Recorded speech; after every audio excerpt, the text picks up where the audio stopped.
I should have known something was off the moment Derek Morrison walked up to me at the bar. My wife Sarah's company holiday party was in full swing at the downtown Marriott, and I'd been nursing a gin and tonic, making small talk with a few of her colleagues I'd met before. Derek was Sarah's direct supervisor, a man she'd mentioned countless times, always with a hint of exasperation in her voice. "So you're the famous Marcus," Derek said, extending his hand with a smile that didn't quite reach his eyes. He was about my height, mid-40s, with slicked back hair and a suit that probably cost more than my monthly mortgage payment. "Sarah talks about you all the time." I shook his hand, noting the unnecessarily firm grip. "Nice to finally meet you. Sarah's mentioned you quite a bit too." His smile widened. "All good things, I hope." He flagged down the bartender and ordered something expensive I'd never heard of. "You know, I have to say, I'm curious about something. Sarah's told us you're a high school history teacher, right?" "That's right. Been teaching for 12 years now." "Fascinating," he said in a tone that suggested it was anything but. "Must be rewarding, shaping young minds and all that. Though I imagine it's quite different from Sarah's world, the corporate strategy, the client negotiations, the six-figure deals." There it was, the first subtle jab.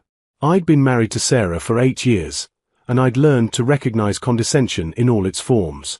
Derek was one of those people who measured worth in dollar signs and corner offices. "It has its rewards," I replied evenly. "Different kind of impact, I suppose."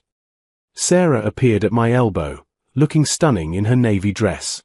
"I see you two have finally met," she said, slipping her hand into mine. There was something protective in the gesture. "Your husband and I were just getting acquainted," Derek said. "Actually, Sarah, I was thinking, since we're all here, why don't we do something fun? You know how we did those team-building exercises last quarter? The trivia competitions." Sarah's expression shifted slightly. "Derek, this is a party." "Oh, come on. It'll be entertaining. A friendly little quiz show. We can test general knowledge, current events, business, culture, that sort of thing." He looked directly at me. "What do you say, Marcus? Up for a little friendly competition? Unless you think it might be too challenging." I felt Sarah's hand tighten around mine. She leaned in and whispered, "You don't have to do this. Derek's being a jerk." But something in Derek's smug expression made my decision for me. I'd dealt with bullies before. They existed in faculty lounges just as much as corporate boardrooms. And I had a pretty good idea what Derek was trying to do. He wanted to humiliate me in front of Sarah's colleagues, to make me look stupid and unworthy of her success. "Sure," I said casually. "Sounds like fun." Derek's eyes gleamed. "Excellent. Let me just grab the microphone from the DJ." As he walked away, Sarah turned to me with worry in her eyes. "Marcus, what are you doing? He's setting you up for something. Derek's been acting weird lately. I think he's threatened by how well I've been doing. This is him trying to get at me through you." "I know," I said, kissing her forehead. "Trust me, okay?" What Sarah didn't know, what Derek certainly didn't know, was that I had a near-photographic memory for trivia. It was something I'd discovered in college and had kept sharp over the years through quiz leagues and online competitions. I'd even won a few local pub quiz championships. I also happened to be finishing my doctorate in modern history and policy in my spare time, something I'd been working on for 3 years and hadn't broadcast widely. But I wasn't about to volunteer that information. Not yet. Derek returned with a wireless microphone and a tablet. By now, he'd gathered a small crowd, including several of Sarah's colleagues and the company's CEO, Richard Chen, whom I'd met briefly earlier. "Ladies and gentlemen," Derek announced, his voice booming through the speaker. "We're about to have a little impromptu entertainment. A battle of wits, if you will. This was going to be interesting." Derek positioned himself center stage near the dance floor, which had been cleared for his impromptu spectacle. The music dimmed, and about 40 people formed a loose semicircle around us, some curious, some already grimacing at Derek's showboating, and a few looking genuinely excited for the entertainment. "Here's how this works," Derek announced, pacing like a game show host who'd had too much coffee. "I've prepared 20 questions covering business, current events, history, science, you know, things an educated person should know. Marcus here, Sarah's husband, has graciously agreed to test his knowledge against, well, me. He paused for a smattering of polite laughter. We'll alternate questions. First to miss 3 is out. Winner gets bragging rights, I suppose. I noticed Richard Chen, the CEO, watching with his arms crossed and an unreadable expression. Sarah stood off to the side, chewing her lip, a nervous habit I recognized immediately. I'll go first, Derek declared, not waiting for agreement. He tapped his tablet with theatrical flair. Question 1. What is the current Federal Reserve interest rate, as of this month? 5.5%, I answered immediately. Derek's smile faltered slightly. Correct. Your turn. I kept my voice casual. What year did the Berlin Wall fall? 1989, he said quickly. Everyone knows that. Correct. I nodded. The questions continued. Derek asked about quarterly GDP growth. I answered. I asked about the Treaty of Versailles. He got it right, though he took a moment. We traded questions about the Fortune 500, about presidential elections, about basic science. The crowd had gone quiet, invested now in this unexpected duel. 10 questions in, neither of us had missed any. Derek was starting to sweat a little under the lights. His questions were getting harder, more specific to finance and corporate culture, his home turf. But years of reading The Economist, The Wall Street Journal, and staying current for my classroom discussions meant I was holding my own. Question 11, Derek said, and there was an edge to his voice now. What was the percentage increase in Amazon's stock price in the third quarter of this year? I paused, pretending to think. In reality, I'd just read an article about this 3 days ago. Approximately 12.3%. Close enough, Derek muttered. Within the margin. I looked at him steadily. What was the name of the military alliance formed by the Soviet Union in response to NATO? The Warsaw Pact, he said dismissively. We continued. 15 questions. 17. Neither of us had missed, but I could see the calculation happening behind Derek's eyes. This wasn't going the way he'd planned. He'd expected me to stumble by now, to look foolish in front of all these successful corporate types. Instead, I was matching him point for point, and the crowd's energy had shifted from amused anticipation to genuine engagement. Question 18, Derek said, and now his voice had a sharp quality. What is the current CEO of Tesla's compensation package estimated at for this fiscal year? I smiled slightly. That's a trick question, Derek. Elon Musk's compensation isn't a traditional salary. It's performance-based stock options that vary wildly depending on market conditions and achievement of specific milestones. There isn't a single estimated figure that would be accurate without specifying which analyst or time frame you're referencing. The crowd murmured appreciatively. Even Richard Chen raised an eyebrow. Derek's jaw tightened. I'll accept that as correct.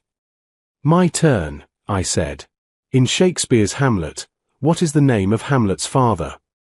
Hamlet, Derek said confidently. Same name as his son. Correct. I nodded. But I'd noticed something, a flicker of uncertainty before he answered, a moment where he'd almost second-guessed himself. Question 19, Derek practically snarled. He was fully rattled now. What is the chemical symbol for tungsten? W, I answered. From its other name, wolfram. The extra detail wasn't necessary, but I could see it landed. This wasn't just about answering anymore. This was about establishing that Derek had misjudged me entirely. Derek's face was flushed now. He glanced at his tablet, scrolling frantically. Last question for the round. What is the... He paused, clearly trying to find something obscure enough to trip me up. What is the GDP per capita of Singapore?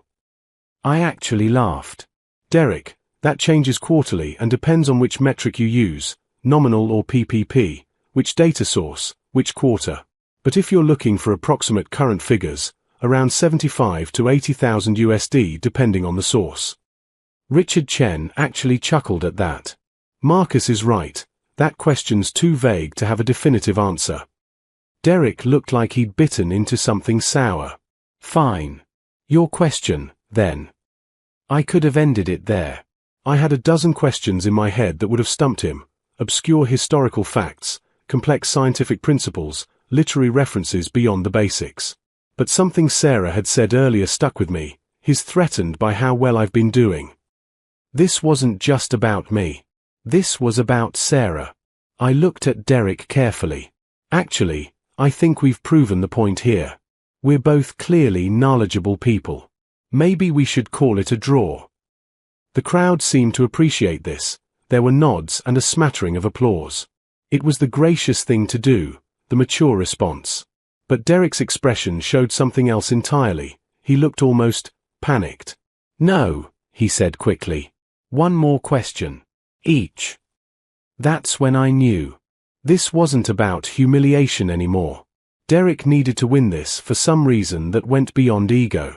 And I was about to find out why. Derek's insistence on continuing struck me as desperate, but I nodded agreement. The crowd had grown. I noticed people pulling out their phones, some likely recording this unusual office party entertainment. Sarah had moved closer, and I could see the concern mixed with pride in her eyes. Fine, I said. Your question. Derek took a breath, composing himself. He straightened his tie and tapped through his tablet with renewed focus. This one's about art history. What is the name of the painting technique that uses strong contrasts between light and dark to achieve a sense of volume in modeling three-dimensional objects and figures? Chiaroscuro, I answered without hesitation. Developed in the Renaissance, most famously employed by Caravaggio, though Leonardo da Vinci was also a master of the technique. A few people in the crowd actually applauded. I saw one woman, I think her name was Jennifer from accounting, whisper to her companion, Sarah's husband is pretty impressive. Derek's face was now fully red. Your question, he said tightly. I'd been holding back, but something about his desperation made me curious. Why did winning this silly game matter so much to him? So instead of asking something straightforward, I decided to test a theory that had been forming. Derek, I said clearly, this question is about corporate ethics. Can you explain the legal and ethical implications of a supervisor having an undisclosed romantic or financial relationship with someone they directly supervise? The room went absolutely silent. It was as if someone had hit pause on the entire party. Sarah's eyes went wide, and I saw Richard Chen's posture change immediately, from casually interested spectator to CEO whose antennae had just picked up a signal. Derek's face drained of color. That's not a trivia question. That's completely inappropriate. Actually, I said calmly, it's a legitimate question about business ethics and corporate policy. It's covered in most MBA programs and HR training. A supervisor having such a relationship creates conflicts of interest around promotions, performance reviews, project assignments, and can expose a company to discrimination lawsuits. Most corporations have explicit policies requiring disclosure. I paused. Would you like to answer the question, or should I count it as one you can't answer? This is ridiculous, Derek sputtered, but his voice cracked slightly. Richard, this is your party. Are you going to let him turn this into some kind of witch hunt? Richard Chen stepped forward, and the CEO presence was unmistakable. Actually, Derek, I think that's a fair question about business ethics.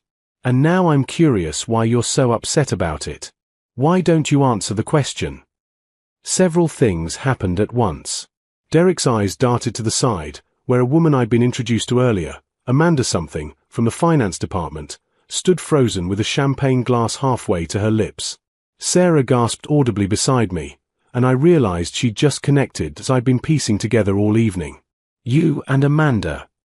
Sarah said, her voice a mixture of shock and anger. You've been together. Derek, you're her direct supervisor. And you've been blocking my promotion to senior strategist for 6 months while pushing Amanda forward. Sarah, this isn't the time or place, Derek started, but his voice had lost all its earlier bravado. No, I think this is exactly the time and place, Richard said, his voice cold. Derek, is this true? Do you have an undisclosed relationship with Amanda Richards? I'd figured it out about halfway through the party.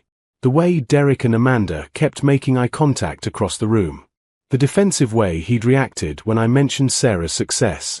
The fact that Sarah had told me 3 weeks ago that Amanda, who had less experience and fewer successful accounts, was being promoted over her, despite Derek's acknowledgement that Sarah was the top performer in their division.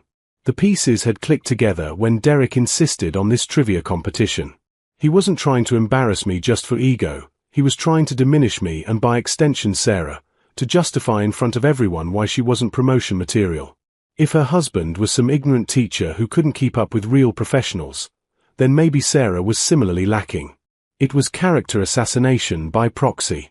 But I'd turned it around on him. Amanda set down her glass with shaking hands. Richard, we were going to disclose it. We just hadn't found the right time. There's never a right time because there's no acceptable scenario where this continues while Derek is your supervisor, Richard said flatly. He turned to Derek. My office, first thing Monday morning. You too, Amanda. And Derek, consider yourself on immediate administrative leave pending an HR investigation. Derek looked at me with pure hatred. You smug son of a... Don't, I said quietly. You set up this game to make me look small. You wanted to humiliate me in front of Sarah's colleagues because you knew she was better than Amanda, and you couldn't justify your bias any other way. But here's what you didn't count on. I'm not small. I'm not less than. And Sarah sure as hell isn't either. Sarah was beside me now, her hand in mine, and she was standing taller than I'd seen her stand in months. The crowd was buzzing with conversation, phones were still out, and I knew this story would be all over the office by Monday morning. I think we're done here, Richard said. He looked at Sarah. Sarah, my office Monday as well, but for a very different conversation. The senior strategist position is yours if you want it, along with a review of what other opportunities Derek might have been blocking. As Richard walked away and the crowd began to disperse, Derek stood there looking like his world had collapsed. Which, I supposed, it had. He tried to play a power game and instead exposed his own corruption. But something still nagged at me. The whole evening felt too convenient, too perfectly set up. And then I saw it, Sarah's best friend from the office, Lisa, giving me a subtle thumbs up from across the room with a knowing smile. This wasn't over yet. There was more to this story. The party resumed around us, but the energy had completely changed. Small groups huddled together, whispering and glancing toward where Derek had stormed off to the men's room, Amanda trailing behind him with tears streaming down her face. Sarah was surrounded by well-wishers and colleagues offering congratulations, several of them expressing frustration about Derek's behavior they'd apparently witnessed but felt powerless to address. I extracted myself politely and headed toward Lisa, who was standing by the large windows overlooking the city, a knowing smile still playing at her lips. She was Sarah's work best friend, someone who'd been at the company for 15 years and knew where all the bodies were buried, as the saying went. You knew, I said as I approached. It wasn't a question. Lisa took a sip of her wine. Hi had suspicions. Strong ones. But no proof, and Derek's been untouchable. His Richard's nephew's college roommate, has a stellar sales record, knows how to play the political game. People have complained about favoritism before, but it always got swept away. She looked at me appraisingly. When Sarah mentioned you were coming tonight and that Derek had been making weird comments about wanting to meet the famous husband, I figured he was up to something. So you what? Set me up to set him up? I sent you something, Lisa said, pulling out her phone. About 3 hours before the party. An email to that address Sarah mentioned you use for your doctoral research. Did you see it? I pulled out my phone and checked. Sure enough, there was an email from an unfamiliar address with the subject line, FYI, might be useful tonight. Inside was a detailed breakdown of Derek's behavior over the past 8 months, the questionable promotion decisions, the pattern of Amanda receiving preferential treatment, observations about their body language in private meetings, even screenshots of some flirty texts that someone had apparently seen on Derek's computer screen when he'd stepped away from his desk. How did you get all this? Lisa shrugged. I didn't. Well, not directly. There are about a dozen people in that office who've been documenting Derek's behavior because we knew something was off. We just needed the right moment, the right catalyst. When Sarah told me Derek seemed fixated on embarrassing you tonight, I realized this might be our chance. She met my eyes. I gambled that you weren't what Derek assumed you were. That you could hold your own and maybe, if pushed, you'd push back in a way that would crack his composure. I had to admire the strategy. So this whole trivia thing.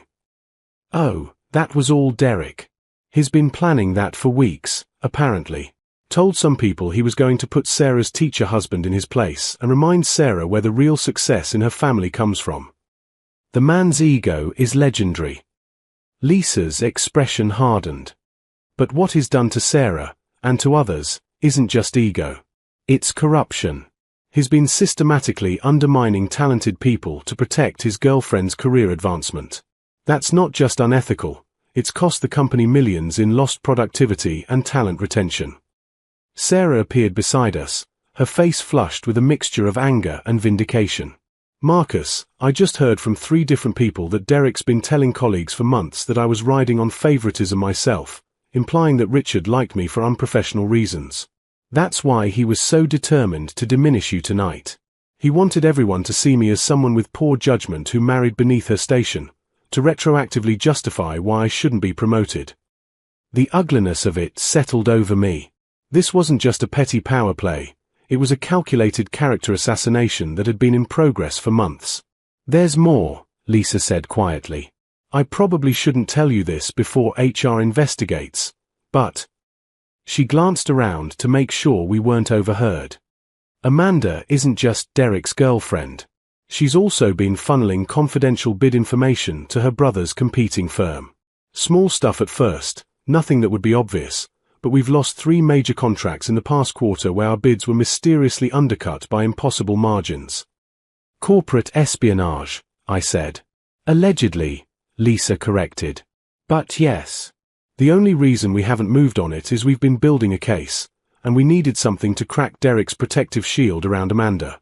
He's been blocking any serious scrutiny of her work, dismissing concerns as jealousy or personality conflicts. Sarah looked stricken. I worked on 2 of those bid proposals. I spent months developing those strategies.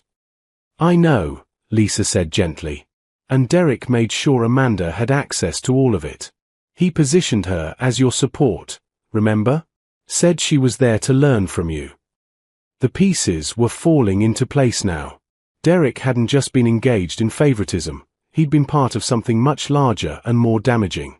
Whether he knew about the corporate espionage was unclear, but his relationship with Amanda had created the vulnerability that allowed it to happen. Why tell me this now? I asked Lisa. If you've got an investigation building. Because Richard's going to have questions Monday, and Sarah needs to be prepared. And because... Lisa hesitated, then continued. Derek's not going to go quietly. He's going to try to spin this, to claim he's being railroaded, that tonight was some kind of setup. Which, to be fair, it kind of was, just not the way he'll claim. You 2 need to be ready for what comes next. As if summoned by our conversation, Derek emerged from the hallway leading to the restrooms. His face was composed now, calculated. He walked directly to Richard Chen, who was standing with the CFO and a few board members, and I watched as Derek leaned in, clearly making some kind of impassioned case.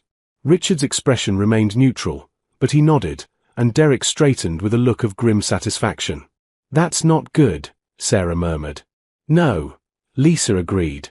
That's Derek doing what Derek does best. Managing up. My guess.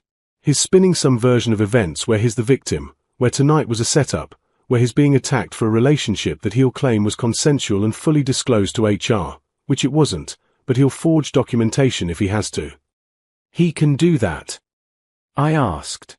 He can try, Lisa said. But this time, he won't succeed. Because this time, he made a critical mistake. He went after someone in front of 40 witnesses with cameras rolling. And he underestimated a high school history teacher. She smiled at me, and I realized that for all my doctoral work, for all my trivia knowledge and teaching experience, I'd been outmaneuvered by corporate strategists on both sides of this equation. Derek had tried to play me as a pawn. Lisa had counted on me being a knight that could move in unexpected ways. And Sarah. Sarah was the queen both sides had been fighting over, and she was done being anyone's game piece. "Monday's going to be interesting," Sarah said, squeezing my hand. Through the windows, the city glittered below us, indifferent to the small human dramas playing out in its towers.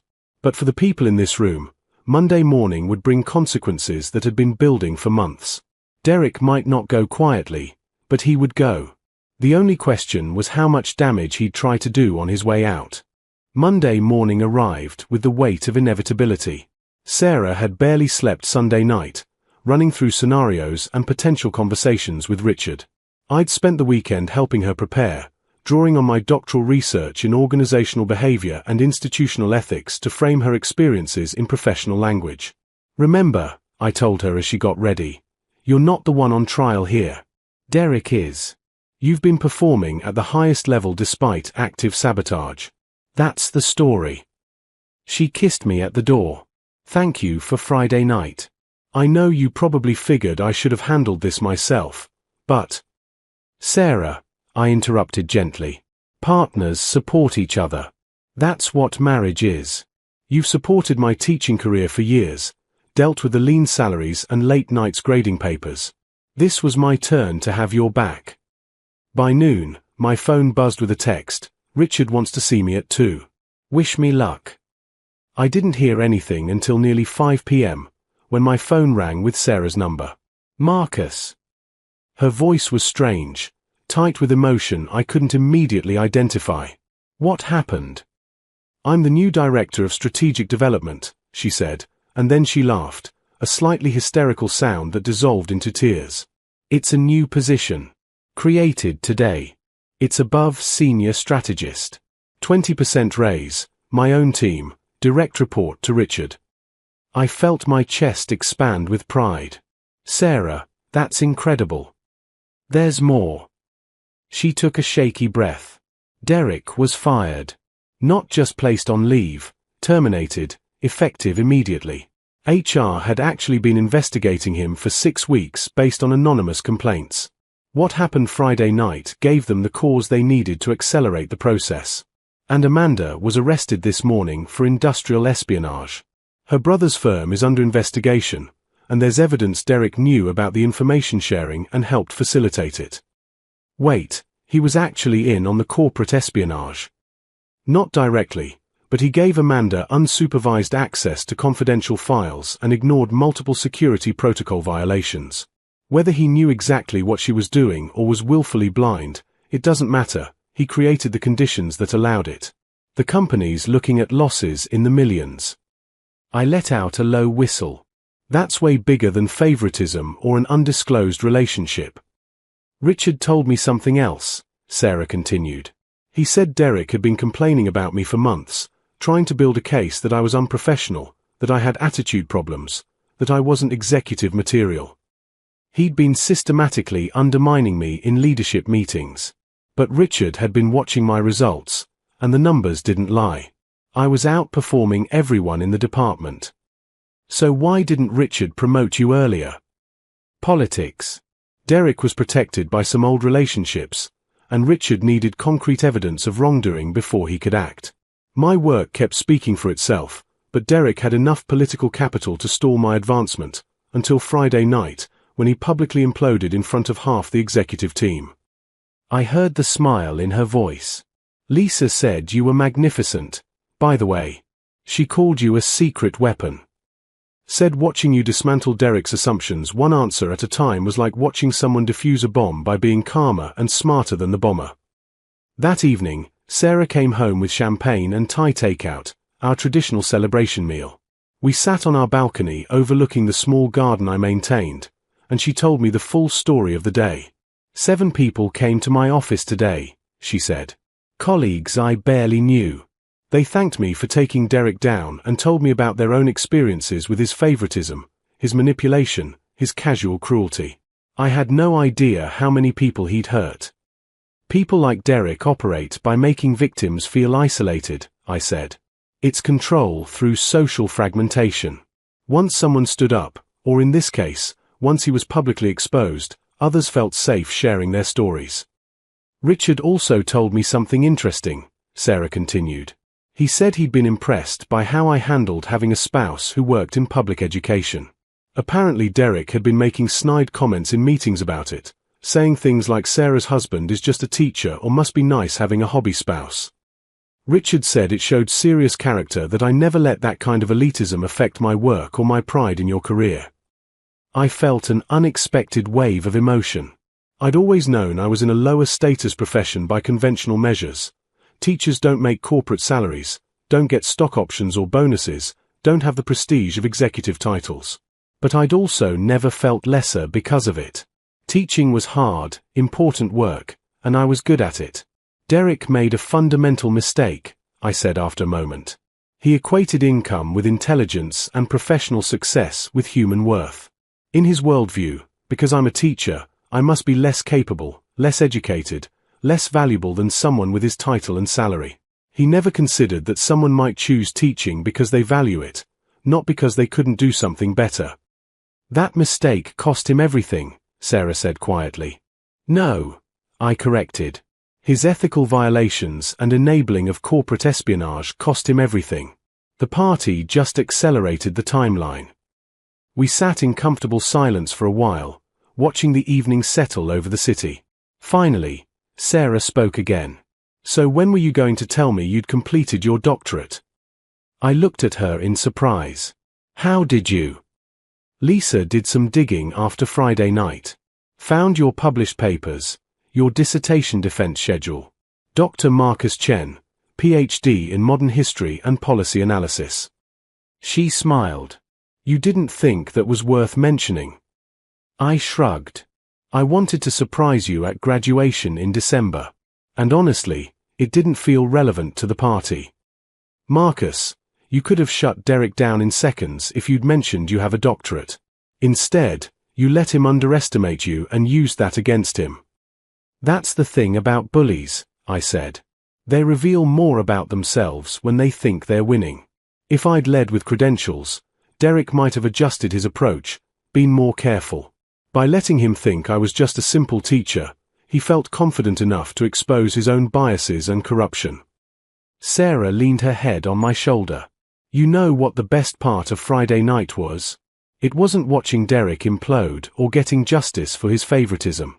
It was watching everyone realize that the man I married, the man I chose to build a life with, is brilliant and kind and unshakable. Derek tried to diminish you to diminish me, but instead, you reminded everyone why I'm proud to be your partner. 3 weeks later, we attended the company's annual holiday party, a much different affair than the previous event. Derek was gone, Amanda was facing criminal charges, and Sarah had assembled her new team. Richard Chen made a point of publicly acknowledging Sarah's promotion and her contributions to the company's recent successes. Later, as we danced to something slow and jazzy, Sarah whispered in my ear, "Think anyone will try to challenge you to trivia this year?" I laughed. I think my reputation precedes me now. Good, she said. Because I've been telling everyone my husband has a secret superpower, he sees people clearly.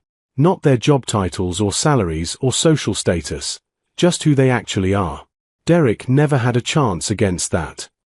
As the music played and the evening unfolded, I reflected on how a moment of attempted humiliation had become a catalyst for justice, how a simple trivia game had exposed corruption, and how underestimating someone based on their profession was not just morally wrong but strategically foolish. Derek had tried to embarrass me at my wife's office party, assuming a teacher couldn't match wits with corporate professionals. Instead, he'd learned an expensive lesson. Intelligence, dignity, and worth aren't determined by your paycheck, they're demonstrated by your character. And in that contest, he'd lost before the game even began. Sarah got her promotion and the respect she'd always deserved. Derek lost his job and his reputation. And me. I went back to my classroom on Monday morning, where I belonged, teaching the next generation that knowledge and integrity matter more than titles and corner offices. Sometimes the best revenge isn't getting even, it's proving someone's low estimation of you was their mistake, not your limitation.